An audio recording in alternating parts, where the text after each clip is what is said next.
मातरम। आज हम लोग कक्षा 7 का 14 पाठ के चैप्टर में विद्युत घंटी के बारे में पढ़ेंगे। हम सभी विद्युत घंटी से भली भांति परिचित हैं, यानी हम सब जानते हैं विद्युत घंटी क्या है। इसमें एक विद्युत चुम्बक होता है, यानी विद्युत जो घंटी है उसमें एक विद्युत चुम्बक होता है। तो आज हम देखेंगे कि विद्युत घंटी कैसे कार्य करती है।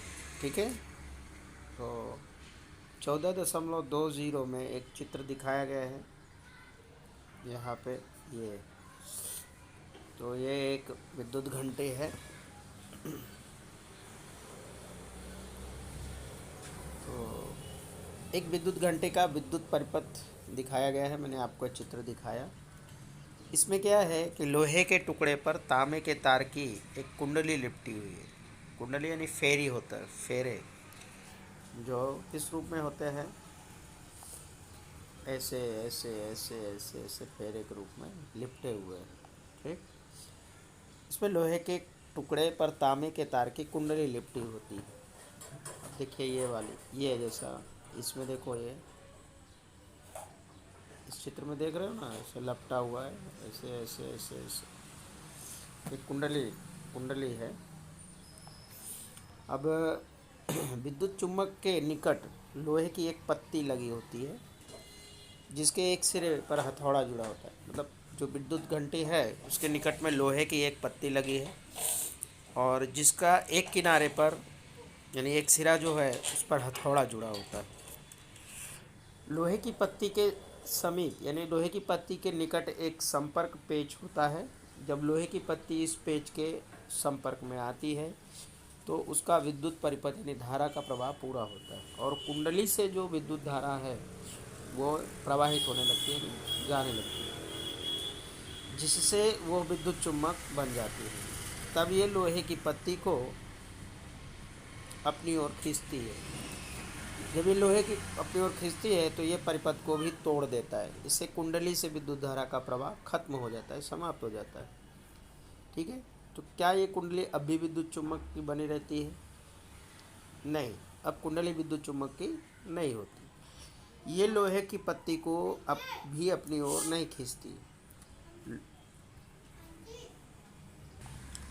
अब कुंडली विद्युत चुम्बक की नहीं रहती है, कि अब उस पर धारा का प्रवाह नहीं हो रहा है। ये लोहे की पत्ती को भी अपनी ओर नहीं खींचेगी। अब लोहे की पत्ती अपनी फिर मूल स्थिति में आकर पुनः संपर्क पेच से स्पर्श करती है। इससे परिपथ फिर से पूरा हो जाता है। कुंडली से पुनः विद्युत धारा प्रवाहित होती है, मतलब फिर से ये ऐसी कंडीशन चालू हो जाती है, तथा हथौड़ा पुनः घंटी से फिर टकराता है, मतलब फिर से यही क्रिया होती है। ये प्रक्रिया इतनी शीघ्रता से होती है कि हर बार परिपथ पूरा होने पर हथौड़ा घंटी से टकरा जाता है, और इस तरह से विद्युत घंटी बजने लगती है। ठीक है, तो अब इस प्रक्रिया में पत्ती के सिरे का हथौड़ा आप देखेंगे, ये विद्युत घंटी का एक मॉडल है ये। अब इसमें ये जो कुंडलियां हैं, ये कुंडलियां के तारों के फेरे इस पे लगे हैं, और ये जुड़ा हुआ है, ये बैटरी है। इस पे जब धारा का प्रवाह होता है तो ये इस पे बार बार बार बार लड़ती है। ये लोहे का है, लड़ने से इस पे जो है वो आवाज़ आती है। ठीक है, एक विद्युत घंटे का मॉडल है और उसका परिपथ है। ठीक है, अब विद्युत अपनी ओर खींचती है। इस प्रक्रिया में पत्ती के सिरे से जुड़ा हथौड़ा घंटे से टकराता है और ध्वनि उत्पन्न होता है। परंतु जब विद्युत चुम्बक लोहे की पत्ती को अपनी ओर खींचता है तो ये परिपथ को भी तोड़ देता है। इससे कुंडली की विद्युत धारा का प्रवाह समाप्त हो जाता है। तो क्या कुंडली अभी विद्युत चुम्बक की रहती है? तो नहीं रहती। अब कुंडली विद्युत चुम्बक की नहीं होती है क्योंकि लोहे की पत्ती को अपनी ओर नहीं खींचती है। ठीक है, ये था विद्युत घंटी। इसमें आपने प्रमुख शब्द सुने: विद्युत परिपथ,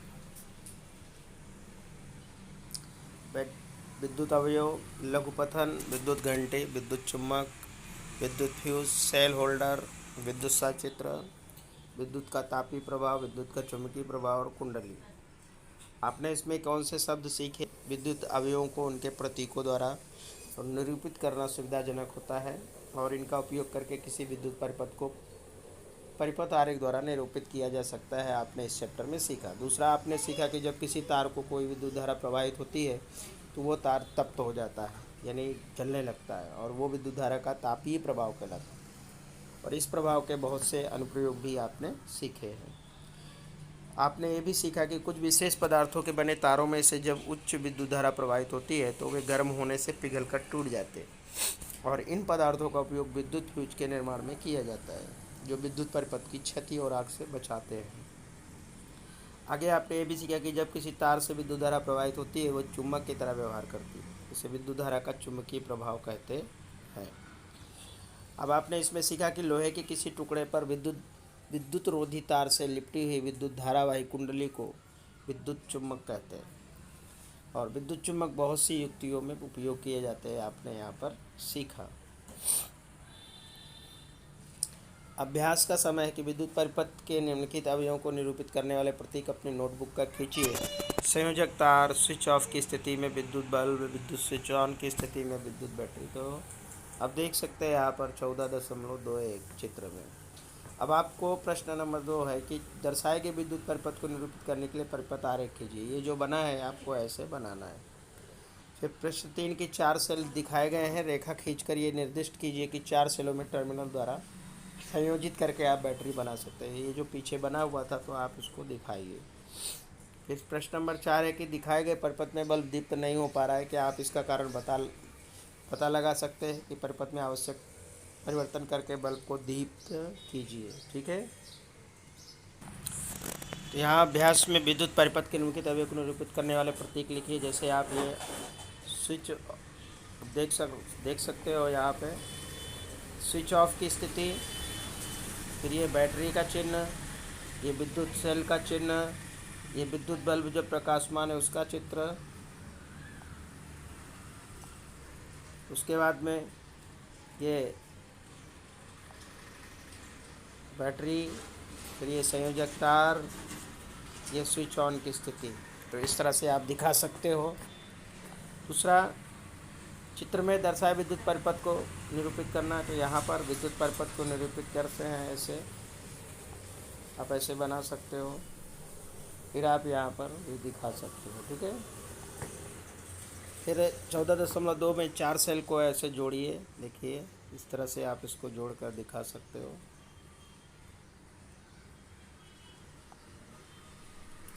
ये तार, फिर इसका तार से, फिर ऋण वाला धन से, ऋण वाला धन से, और ऋण वाला। इस तरह से आपका ये परिपथ हुआ। तो इस तरह से आप देख सकते हैं कि सेल के बैटरी बनाने के लिए एक सेल का धन टर्मिनल हमेशा दूसरे सेल के ऋण टर्मिनल से जोड़ा होना चाहिए। ठीक है, अब प्रश्न नंबर 4, चित्र में दर्शाए परिपथ में बल्ब दीप्त नहीं हो रहा, जैसे ये देखिए। ठीक है, क्या आप कारण बता सकते हैं परिपथ में आवश्यक परिवर्तन करके बल्ब को? तो एक सेल का धन टर्मिनल हमेशा दूसरे ऋण टर्मिनल से जुड़ा होता है, मतलब बल्ब का धन आवेश वाला ऋण आवेश से जुड़ा होना चाहिए। यदि 2 धन टर्मिनल एक दूसरे से जुड़े हुए हैं तो सही परिपथ इस प्रकार होगा। देखिए ऐसा, लेकिन यहाँ पर आप देख सकते हैं कि इसमें प्लस प्लस दिया है या माइनस माइनस दिया है। तो यहाँ प्लस प्लस, यहाँ प्लस और प्लस दोनों एक साथ, ऐसी कंडीशन में ये बल्ब नहीं जलेगा। लेकिन यहाँ पर देखिए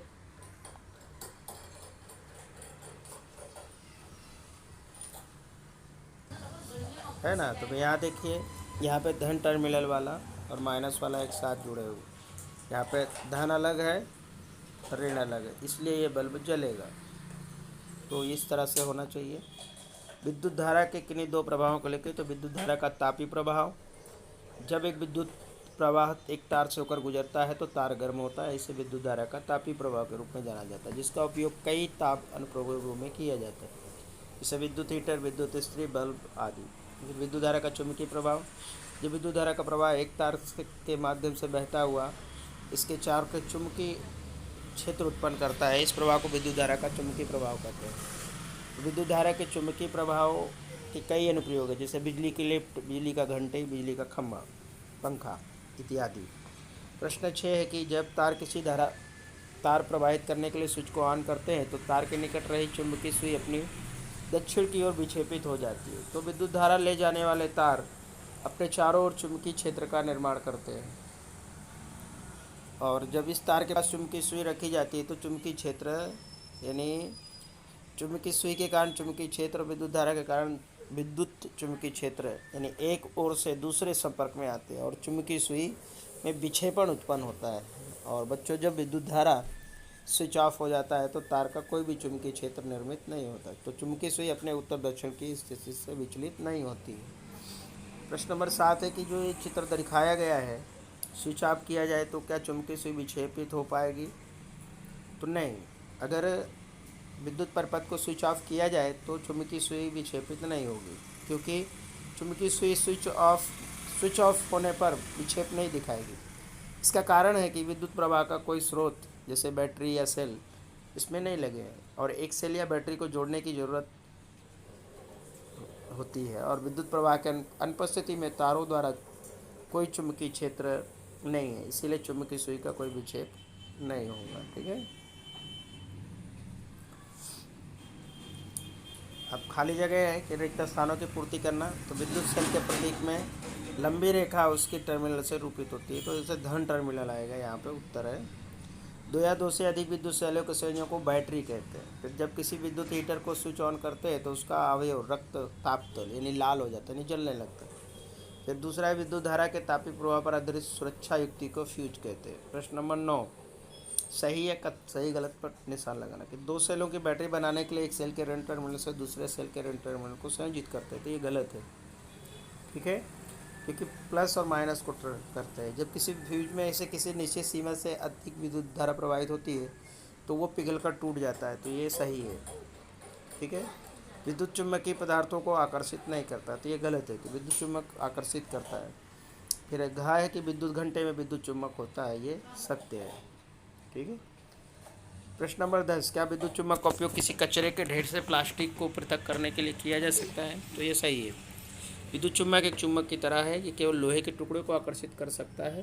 प्लास्टिक में से कोई चुम्बकीय गुण नहीं होता, इसलिए कचरे के ढेर से प्लास्टिक की थैलियों को अलग करने के लिए विद्युत चुम्बक का उपयोग नहीं किया जा सकता। मतलब विद्युत चुम्बक का उपयोग किसी कचरे से ढेर से प्लास्टिक को पृथक करने के लिए नहीं किया जा सकता, बल्कि अगर लोहे के उसमें कोई पदार्थ है तो उसको अलग किया जा सकता है।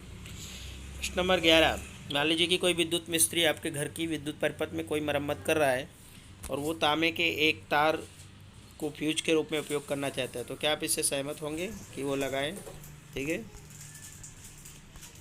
तो फ्यूज एक ऐसा उपकरण है जो हमारे विद्युत उपकरणों के लिए एक सुरक्षा कवच और वे विशेष सामग्री के बने होते हैं। जब सामान्य से अधिक विद्युत धारा इससे गुजरती है तो ये टूट जाता है, यानी अत्यधिक मात्रा में धारा का प्रवाह होने से ये हमारे फ्यूज पिघल कर टूट जाते हैं। यदि विद्युत मिस्त्री इस उचित टूल का उपयोग तार का उपयोग नहीं करेगा, इसके बजाय वो फ्यूज के रूप में किसी भी साधारण बिजली के तार का उपयोग करेगा, तो अत्यधिक धारा के प्रवाह के कारण तारों के गर्म होने का खतरा बढ़ जाएगा। इस कंडीशन में इससे बिजली के उपकरणों में शॉर्ट सर्किट होने के चांस बढ़ जाएंगे और ये आग पकड़ सकते हैं। इसलिए मानक फ्यूज तार का उपयोग करने की सलाह दूंगा। जैसे एमसीबी का उपयोग विद्युत दुर्घटनाओं को रोकने के लिए किया जाता है। ठीक है। अब प्रश्न नंबर 12 है कि जब जुबैदा ने 14.4 दर्शाए अनुसार एक सेल होल्डर बनाया, उसके एक स्विच और बल्ब से जोड़कर कोई विद्युत परिपथ बनाया। जब उसने स्विच को ऑन की स्थिति में किया तो बल्ब दीप्त नहीं हुआ। परिपथ में संभावित दोष पहचानने के लिए जुबैदा की आप मदद कीजिए। तो पहला, अगर उसका बल्ब दीप्त नहीं है यानी जल नहीं रहा, तो हम हो सकता है कि वो बल्ब फ्यूज हो या ख़राब हो। दूसरा, सेल से ठीक से जुड़ा ना हो। तीसरा, ढीला कनेक्शन हो। चौथा, स्विच अच्छी तरह से काम ना कर रहा हो। अगली कंडीशन ये भी हो सकती है कि सेल की शक्ति समाप्त हो गई हो, तो इस तरह से हो भी सकता है। प्रश्न 13, जब स्विच ऑफ स्थिति में हो तो तब बल्ब दीप्त होगा क्या? जब स्विच ऑन की स्थिति में होता है तो बल्ब ABC के दीप्त होने का क्रम क्या होगा? तो देखिए यहाँ पर आप देख सकते हैं ये बल्ब। तो कहा है कि स्विच ऑफ होने की स्थिति कोई भी बल्ब नहीं जलेगा, क्योंकि उसमें विद्युत धारा का प्रवाह ही नहीं होगा। तो जब तक विद्युत धारा का प्रवाह नहीं होगा तो बल्ब जलेगा नहीं। स्विच ऑन की स्थिति में ले जाया जाए तो परिपथ पूरा हो जाएगा, तब बल्ब एक साथ दीप्त हो जाएंगे। ठीक है। ये था हमारा अभ्यास और कुछ प्रश्न